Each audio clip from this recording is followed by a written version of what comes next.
자, 희대현하고 녹조형, 오늘도 제가 찐팬 입장에서 진짜 뵙고 싶은 분을 모셨는데요. 자, 일단 먼저 간단하게 소개 부탁드리겠습니다. 반갑습니다.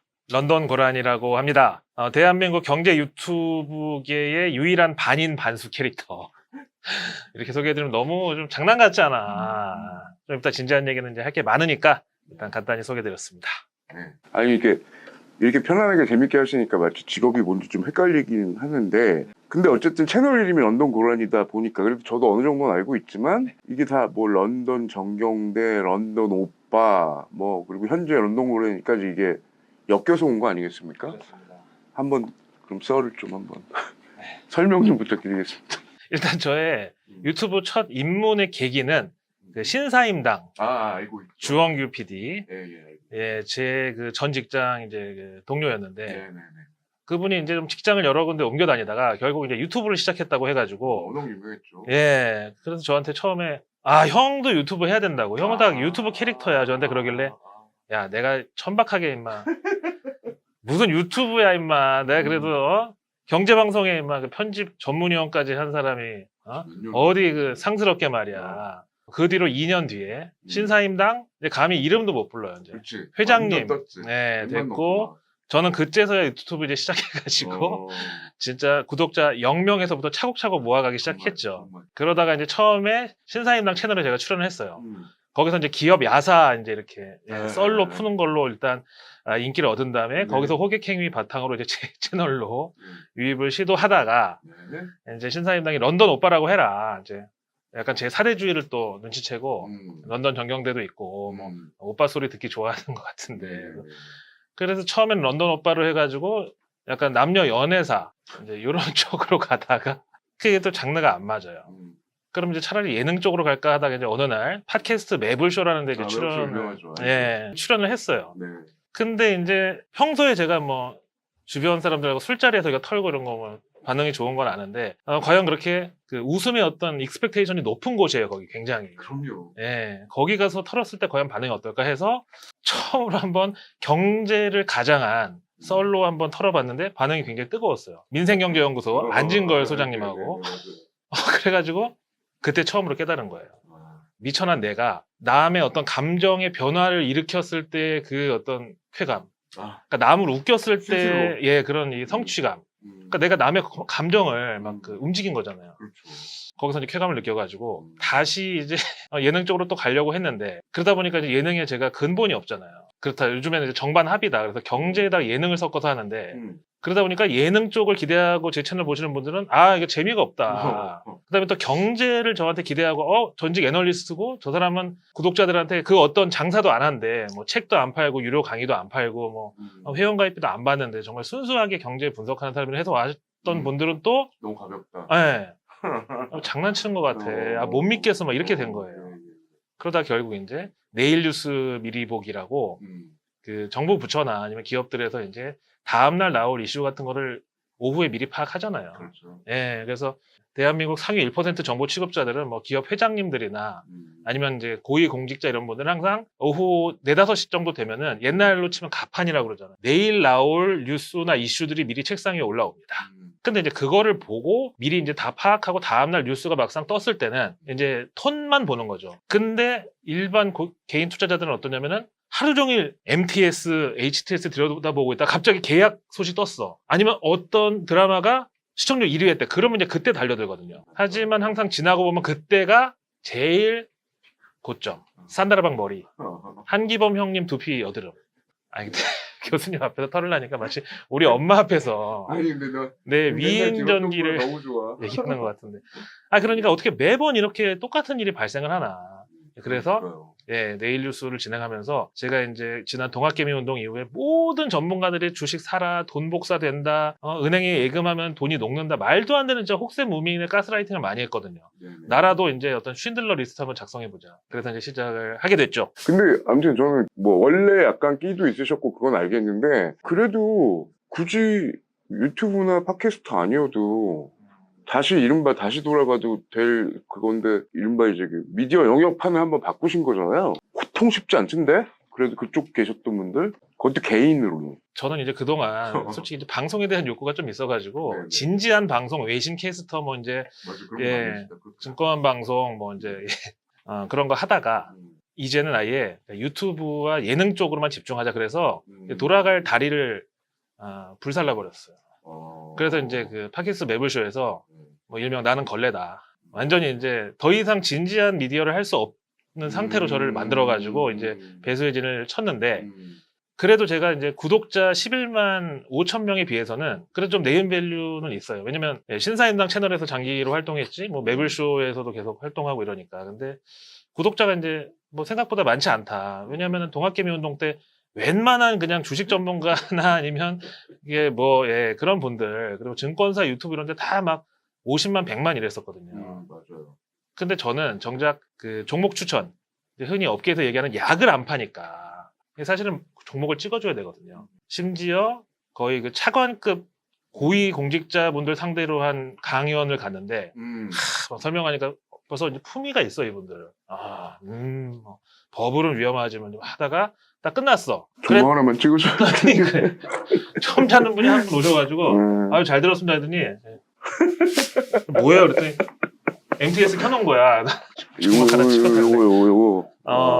그런 일이 있었기 때문에 하여튼 저는 이제 흔히 얘기하죠. 주식시장이 어떤 자본주의의 어떤 엔진과도 같다. 근데 그 엔진에 다들 휘발유하고 첨가제만 때려 넣어. 냉각수가 없으면 차가 퍼지거든요. 그러니까 냉각수 역할을 하자. 그러다 보니까 이제 내 유튜브 구독자도 냉각됐고 확장성도 냉각됐고 그렇게 됐습니다. 맞아, 아까 얘기하다 말았다. 런던 오빠에서 런던 고란이 된 건 꼭 얘기를 한번 해주셔야 돼요. 이게 사실은 그 뺑소니 사고에 얽힌 건데 그럼 사람들이 다 어떻게 막 이렇게 반응 보이시는데 절대 그런 게 아니라 황당하고 되게 웃긴 얘기거든요.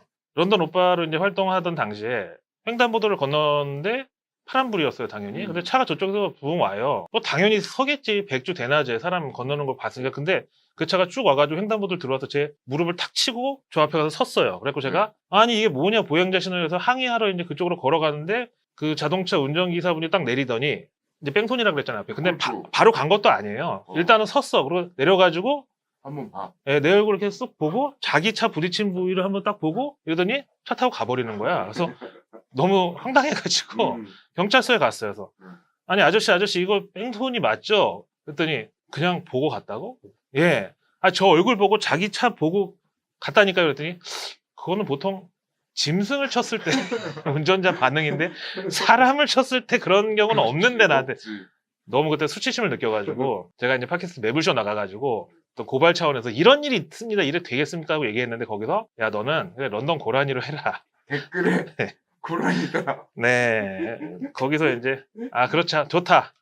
예, 런던과 어떤 한국에만 있는 고라니 결합으로 이렇게 탄생을 했습니다. 절대 이거 슬픈 얘기 아니에요. 보통 뺑소니 때문에 그렇다 그러면 사람들이 웃을 마음의 자세를 버리더라고. 아니 웬만해서 채널에 고란이 들어간 건 게다가 앞에 런던은 안 맞잖아요. 근데 참 대단하다. 진짜. 이게 또 카톡 그 유사 수신 그 리딩방에 보면은 또 카피가 있어요.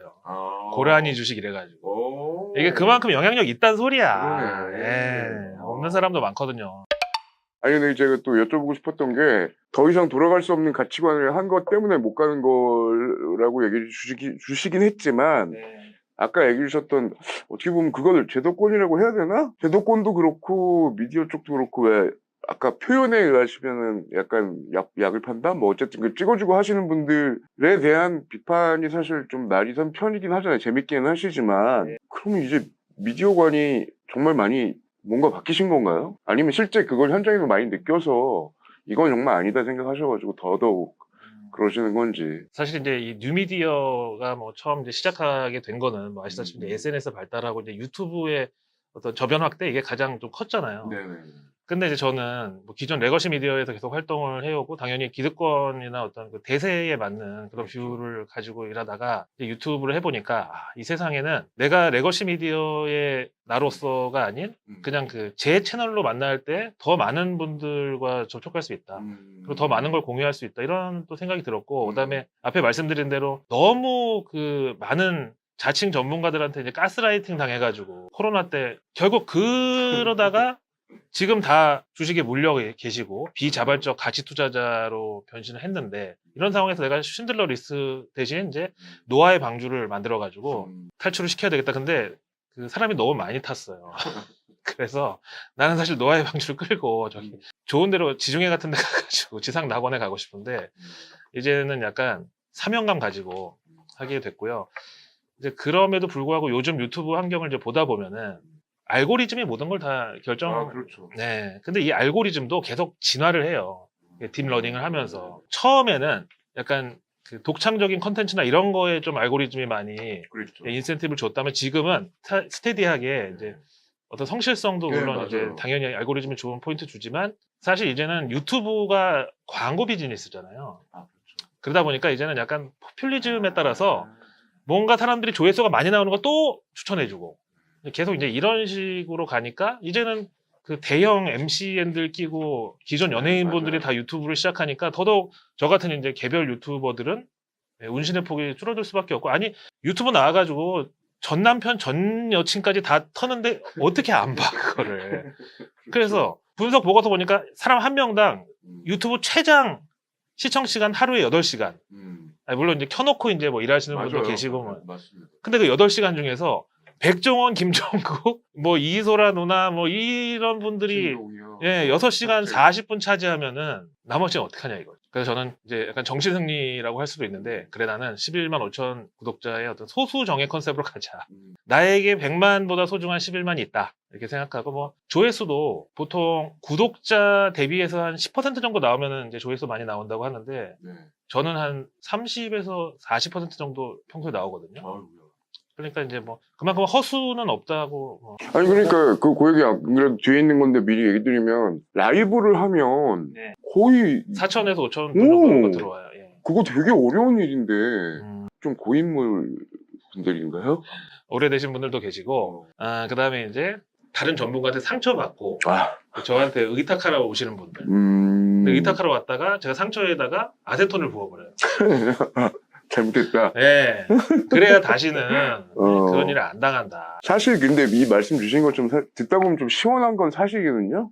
그래도 경제 다루시니까 민감하지 않은 수준에서 뭐 항상 얘기하시기 때문에 저는 알고 있지만 사교육비보다 자식한테 주식 사줘라 뭐 동학개미 2차 전지 뭐 이거 할 때 항상 중도 얘기를 많이 하다 보면 어떻게 표현할까요? 그땐 그 열풍이 있으니까 두들겨 많이 맞으셨잖아요. 초친다고. 너같이 부정적인 놈은 그러니까. 그래서 가난한 거라고. 아니, 아... 나한테 가난하다고 하실 정도면 어떤 분인지 모르겠는데 하여튼 그래서 이제 욕을 많이 먹는데 결국에 가서는 다 맞았죠. 그렇죠. 근데 하지만 그렇게 떨어지는 거 맞춘 사람은 별로 사람들이 그래서 이제 금융권에 그런 얘기가 있어요. 긍정론자는 돈을 벌고 네. 예, 비관론자는 명예를 얻는다고. 근데 저는 이제 둘 다 잃었습니다. 명예는 얻어야지. 없어 그런 거. 이제 얘기 드리고 싶었던 게 어쨌든 금융 쪽이 꽤 오래 계셨잖아요. 전공 누구 쪽으로 하셨고 그러면 약간 예견된 것 같은데 사람들이 이렇게 왜 그렇게 몰릴까요? 진짜로. 아니 무슨 지금 21세기에 정보도 막 넘쳐나는데 그러니까요. 왜 그럴까?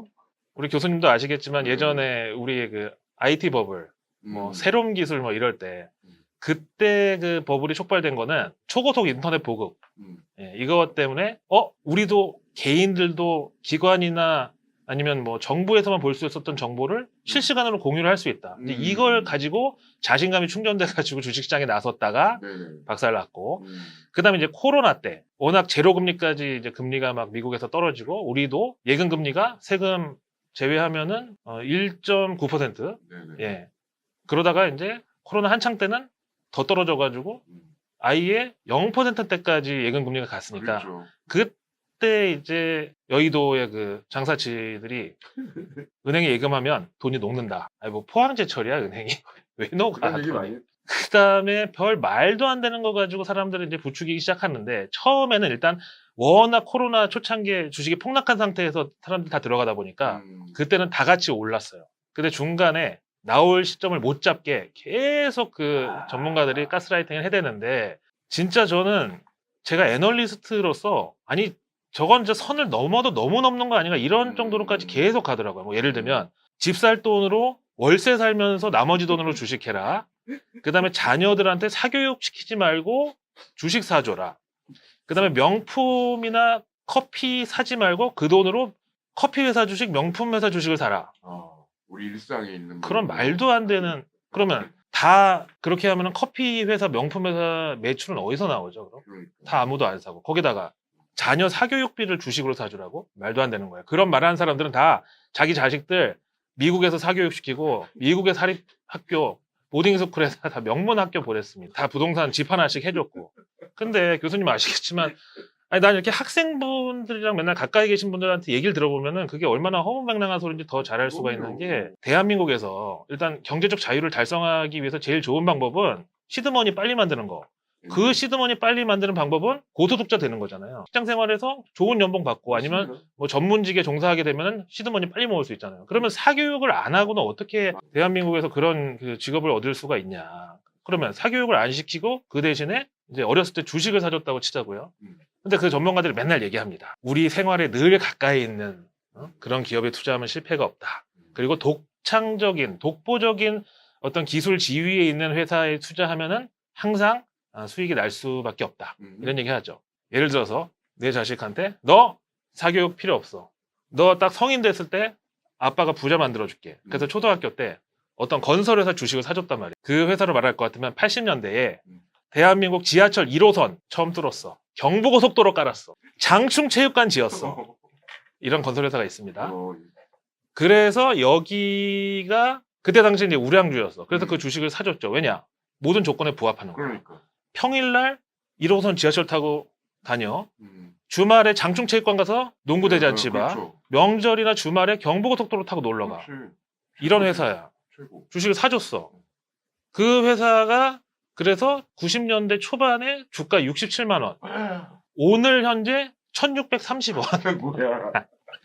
이거 만약에 자식이 완전히 거의 까막눈 수준이야. 사교육이고 뭐고 안 해가지고 애가 문맥만 겨우 벗어난 그런 정도인데 주식이라고 그런 거 남아있으면 이거 가족이 이거 붕괴되는 거예요. 이거 가정이 너무나 엄청난 그런 가스라이팅이 많았고 그래서 이제 그 하인 리의 법칙이라고요. 뭐 일명 1대 29대 300이라고 해서 일 하나의 큰 사고가 터지려면 300번의 좀 우연한 어떤 해프닝, 그 다음에 29번의 의미심장한 해프닝이 있고, 그 다음에 꼭 한 번에 사고가 난다 이건데, 그 300번에 이런 것도 다 들어가는 거예요, 사실은. 정말 있을 수 없는 그런 말들이 너무 많이 오고 갔고, 그런 거를 유튜브나 기존의 레거시 미디어 9시 뉴스 해석까지 그런 사람 불러가지고 인터뷰 시켰으니까. 그러다 결국은 동학개미운동이라는 말까지 생겼는데, 동학 농민운동을 만약에 제대로 아는 분이라면 동학개미운동이라는 네이밍을 붙일 수가 없는 거예요. 저는 그래서 그때 당시에도 이미 동학개미운동이라는 얘기가 나올 때 절대 여러분 거기에 휩쓸리지 마시라고. 네덜란드 튤립 버블 이후 최악의 버블 사례로 금융 역사에 남을 일이다 이거는.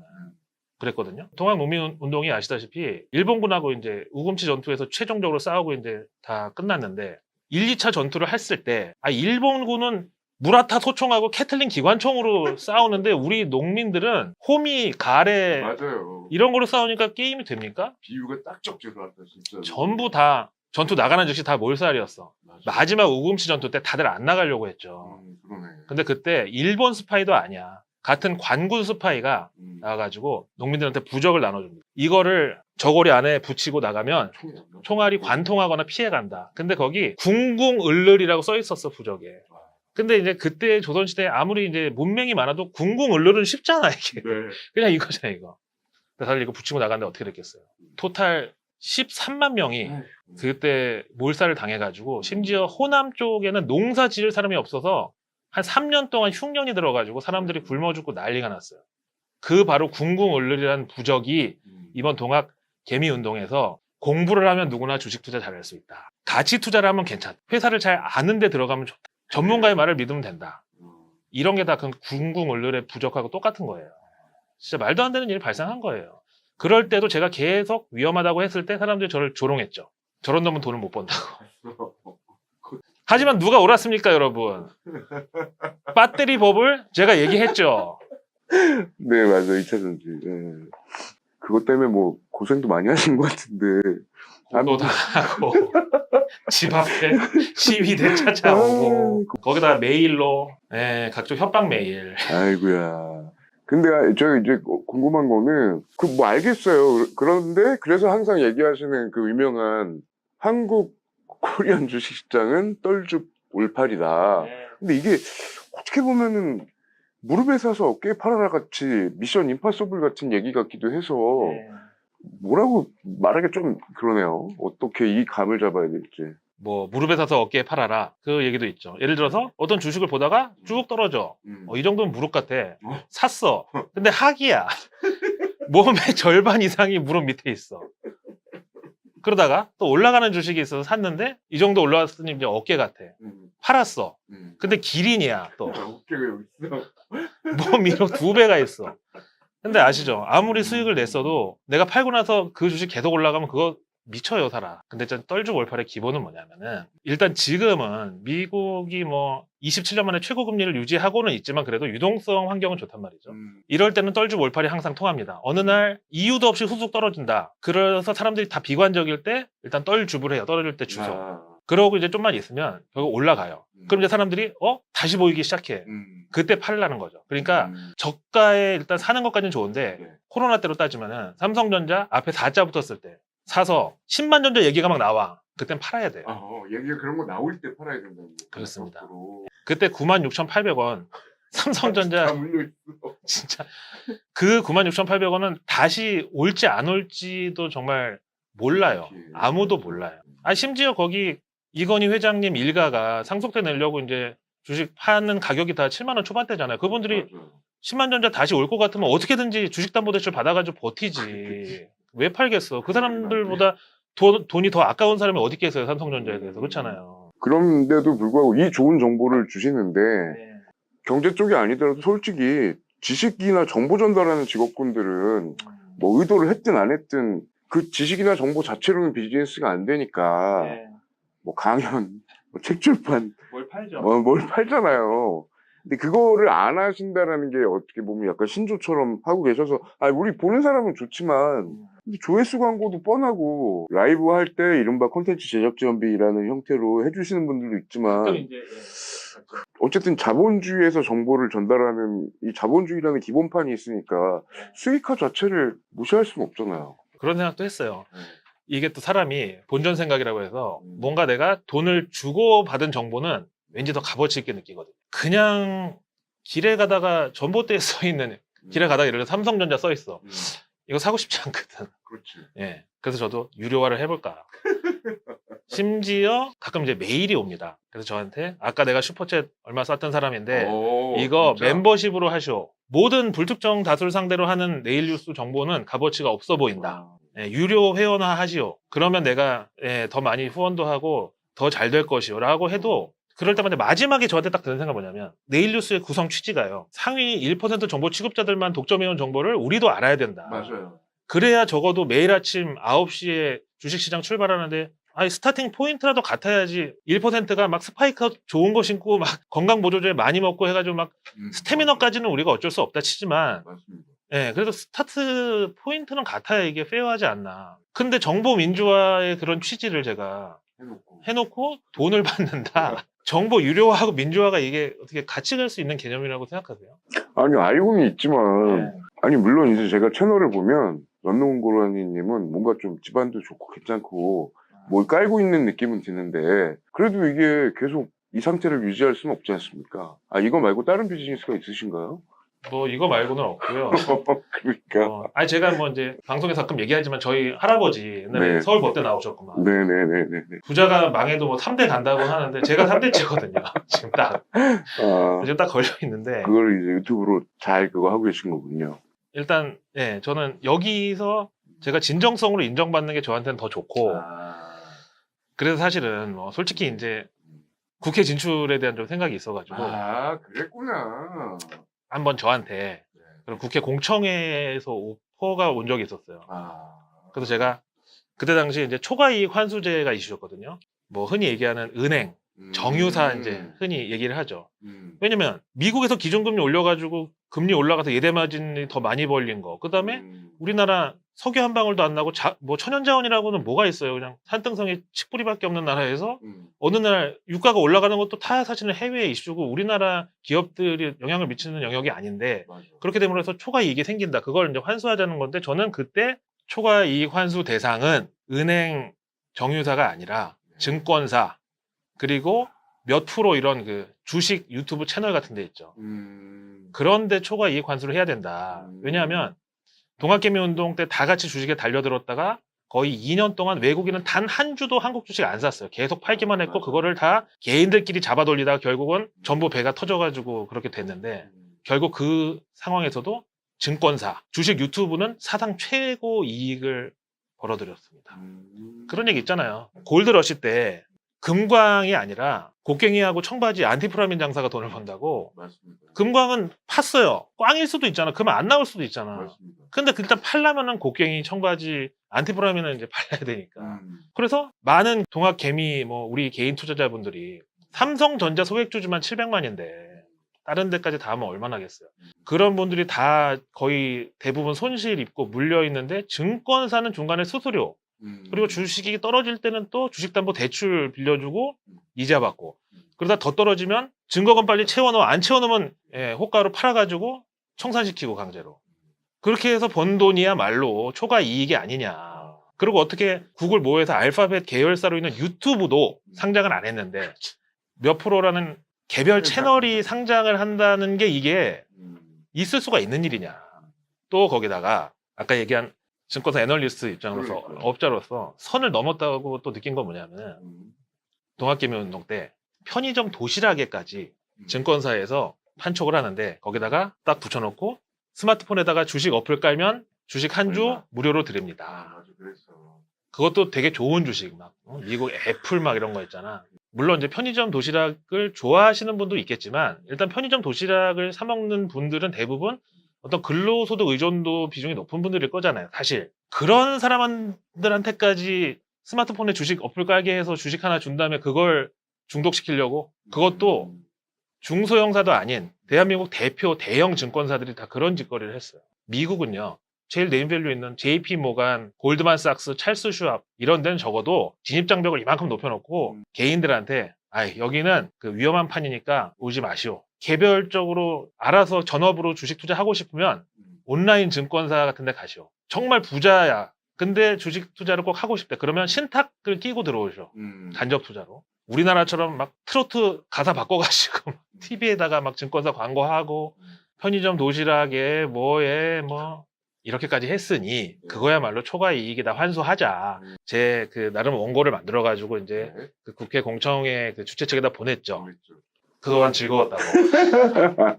좋아할 수가 없는 표로서는 좋아하지 않은 내용이지 다들. 거기 누가 후원하고 그렇지.